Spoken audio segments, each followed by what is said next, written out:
Miren bien estas imágenes. Van a dar la vuelta al mundo. Estas ratas fueron alimentadas con maíz transgénico durante toda su vida. Los tumores que padecen son enormes. El estudio que permitió revelar el impacto de los OGM sobre la salud de estas ratas se acaba de terminar. Se necesitaron medios técnicos y financieros excepcionales.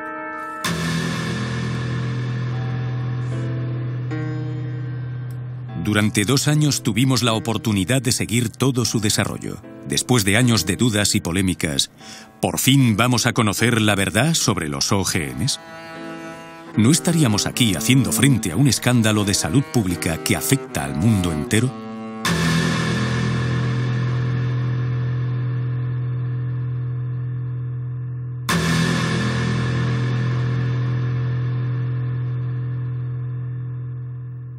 Es, por lo tanto, a día de hoy el estudio más largo y más detallado sobre un OGM. También hicimos a la vez otro estudio sobre el principal pesticida en el mundo, el Roundup. Es un herbicida, pertenece a la principal categoría de pesticidas en el mundo. Trabajamos más de 1 año hasta conseguir maíces transgénicos, porque ningún productor de OGMs quería dárnoslos. Así de sencillo, dado que Monsanto les hace firmar acuerdos para que estas semillas no sirvan para la investigación. O llegado el caso, es necesario tener su acuerdo para hacerlo, y queríamos que el estudio fuese independiente. Es la primera vez que se hacen estudios de 2 años sobre OGMs. Aquí reside ya una gran diferencia. Además, intentamos evaluar el mayor número posible de parámetros bioquímicos y biológicos, con tomas de muestras de sangre reiteradas, tomas de peso y análisis de orina. Estudiamos los parámetros hepáticos, los parámetros urinarios, los parámetros sanguíneos, todos los que podemos estudiar. Los parámetros hormonales, que tampoco fueron estudiados en los estudios anteriores. Se trata realmente de una primicia a nivel mundial. Hasta entonces, el maíz NK603, el OGM seleccionado para este estudio, había estado bajo estudio nada más que 3 meses y bajo el control único de su fabricante, Monsanto. En cuanto al Roundup, producido también por la multinacional y utilizado para el cultivo del maíz, no se ha evaluado más que su principio activo, el glifosato, y no su fórmula completa. Ahora bien, para permitir al principio activo penetrar en las células de las plantas, la empresa utiliza coadyuvantes que pueden a veces resultar más nocivos que el glifosato mismo.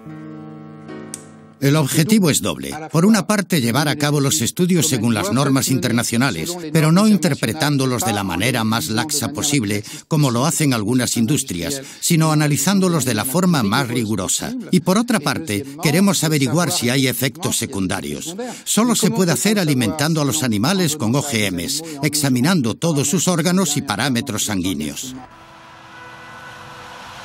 Puede que fuera útil a estas alturas saber para qué sirven los OGMs. Muchas veces se trata de una planta que ha sido concebida o bien para producir su propio insecticida o bien para ser tolerante a un herbicida y poder recibir fuertes dosis sin morir. Entendemos naturalmente el interés para el agricultor. Podrá, por ejemplo, esparcir el Roundup en su campo. Desaparecerán todas las malas hierbas y solamente quedará el OGM cultivado. Entendemos mucho menos el interés para el consumidor, ya que corre el riesgo de comer un producto convertido en una auténtica esponja para pesticidas.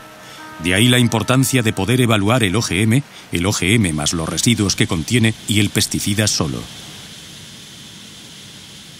¿Por qué no se llegó a someter a examen antes?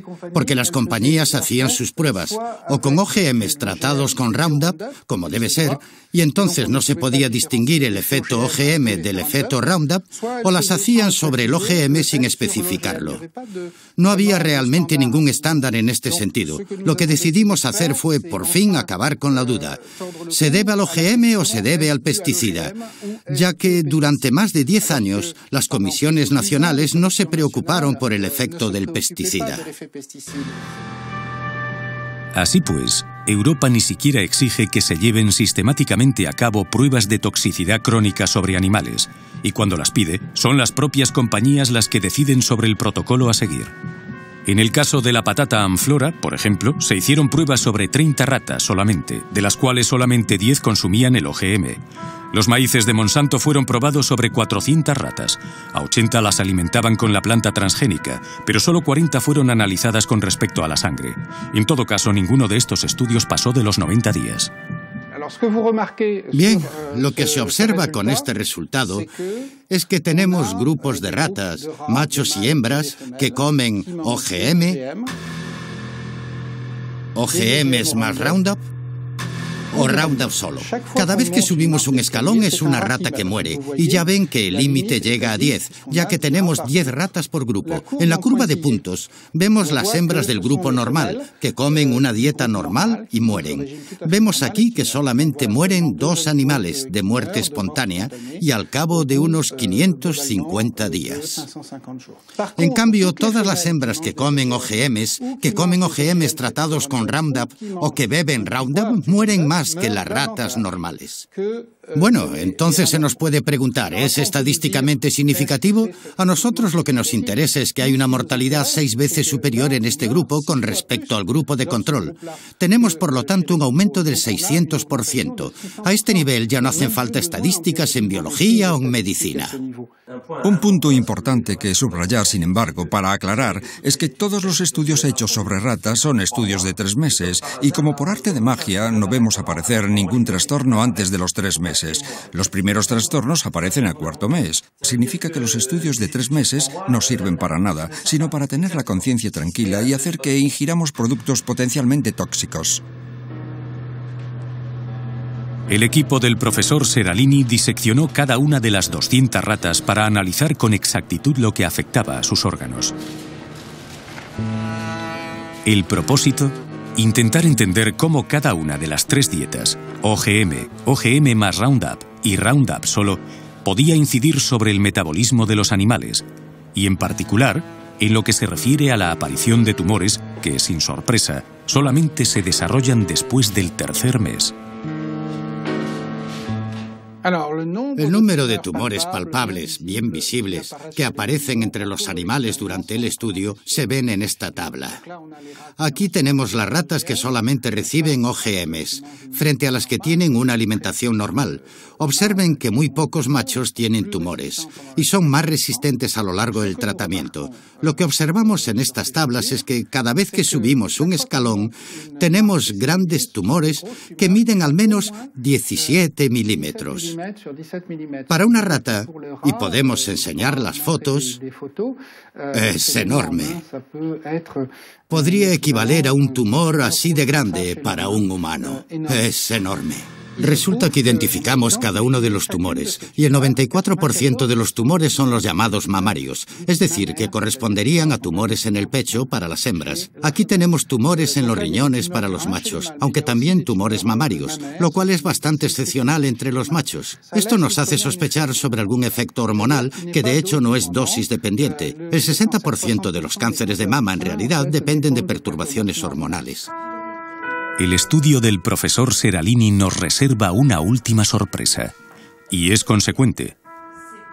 Mientras podíamos sospechar que la sobremortalidad de las ratas se debía principalmente al pesticida asociado al maíz, parece ser que el estudio ha evidenciado, por primera vez en el mundo, un efecto debido a la misma transgénesis. Esto significa que el simple hecho de intervenir en el genoma de la planta para modificarlo podría tener consecuencias que nadie hasta ahora había previsto. Es para cuestionar todas las concepciones científicas que llevaron a la invención de los OGMs. Nunca se había probado el Roundup solo, durante 2 años. Dicho esto, con el Roundup, nuestros estudios de células nos mostraban que las células de hígado, embrión, riñones, placenta, cordón umbilical, morían mucho más rápido. Por lo tanto, podemos decir, de manera general, que tenemos esta sobremortalidad con el OGM más Roundup. Esto significa que los OGMs mataban más rápido y más fuerte a las hembras e incluso a algunos machos que la dieta control. Aquí tenemos, por lo tanto, un efecto que se puede deber o al gen del OGM que se insertó mal en la planta y que llegó a perturbar el resto, o a un efecto metabólico secundario. Modificar un cereal o un maíz OGM en función de los genes insertados para transformarlo en OGM, puede tener diferentes resultados. Esto significa que no necesariamente porque tal OGM tenga tal efecto, todos lo vayan a tener, y tal vez los haya que tengan muchos más. Lo impactante es que este OGM que comen los americanos es el OGM que importamos y que las agencias europeas, entre ellas francesas, autorizaron para la importación y la contaminación de la alimentación. Hoy en día, solamente 2 OGMs, un maíz y una patata, se cultivan en algunos países europeos. Esto no quita que 27 millones de toneladas de soja transgénica entren cada año en los puertos europeos. Esta soja sirve para alimentar a nuestros animales de carnicería, pero entra también en la composición de numerosos productos alimentarios. Nosotros lo que queremos con este estudio es primero que haya una moratoria, porque es suficientemente grave como para decir, escuchen, no vamos a comer esto sin conocimiento. El problema es que importamos de todo o cultivamos de todo procedente de Estados Unidos. Y segundo, que se vuelvan a hacer otras investigaciones y que obliguemos a todos los productores de OGMs a rehacer este tipo de estudios antes de ejercer su actividad. Una moratoria suspendiendo el cultivo de OGMs ha sido adoptada en la mayoría de los países europeos. Considerando los resultados del estudio del profesor Seralini, ¿no sería hora quizá de extenderla a todos los OGMs agrícolas alimentarios? En ciencia, para establecer una verdad definitiva se necesitan equipos, tiempo y medios. Demasiado caro, demasiado largo, dirán algunos. Pero aceptando este precio, ¿no hubiéramos podido evitar los recientes escándalos sanitarios? ¿Van a provocar los OGMs un nuevo escenario catastrófico? Es obvio que es un riesgo que no podemos correr, y mientras esperamos evidencias científicas, es necesario utilizar aquel famoso principio de precaución del cual hablamos tanto, pero que tan pocas veces aplicamos.